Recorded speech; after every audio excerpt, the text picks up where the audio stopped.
L'entrée de l'exposition est un vestiaire pour les saisonnières et les saisonniers, employés d'un hôtel, aides agricoles, travailleurs du bâtiment, venus de l'étranger.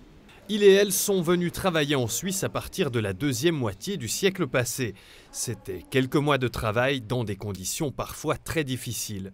Lors de la visite pour les médias, le curateur de l'exposition raconte leur histoire, qui est aussi l'histoire de la ville de Bienne. Il y a des bâtiments en rose, couleur en rose, ça c'est des bâtiments construits par des saisonniers. Donc des bâtiments emblématiques comme la Palais de Congrès, la tour de Rolex à la plage, ou justement la Migros de Marché Neuf, des bâtiments qu'on voit chaque jour, mais qu'on ne sait pas qu'ils étaient construits par les saisonniers. Il n'y a pas de plaquettes. Donc on a fait ces cartes-là pour donner justement une mémoire, un souvenir à l'apport des saisonniers à notre ville. L'exposition aborde aussi les initiatives Schwarzenbach, dont le but était de lutter contre ce que leur initiateur qualifiait de surpopulation étrangère.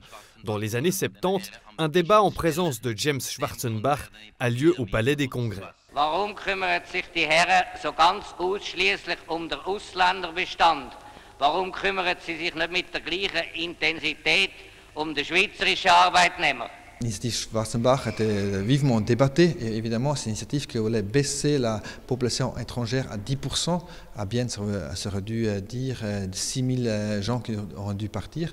À niveau suisse, on sait qu'elle a été refusée, l'initiative, mais à Bienne, on a accepté l'initiative. C'est un choc parce que les autorités étaient contre l'initiative, l'économie était contre l'initiative et aussi les syndicats étaient contre l'initiative. Donc ça, pour la ville ouvrière, aussi de gauche de Bienne, c'est un choc que la majorité a été votée pour cette initiative de l'extrême droite. Le statut officiel de saisonnier et toutes les contraintes qui en découlent, interdiction de faire venir la famille, de choisir son employeur ou son lieu d'habitat, n'existe plus. Mais il n'y a pas si longtemps que ça qu'il a été supprimé.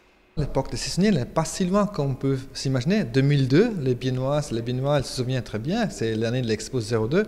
Donc les arts et plages, les chantiers de l'Expo 02, c'est le dernier chantier où justement les saisonniers comme eux, peut-être, j'imagine, ont justement construit aussi un moment très fort de notre vie, cet art de plage, de nos mémoires collectives, faites par saisonniers, mais on ne se souvient pas des saisonniers.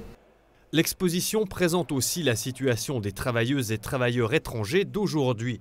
Elle donne également la possibilité aux saisonnières et saisonniers de l'époque de raconter leur expérience par écrit ou de vive voix en laissant un message dans cette cabine téléphonique. L'exposition est visible dès aujourd'hui dans le bâtiment Schwab du nouveau musée Bienne.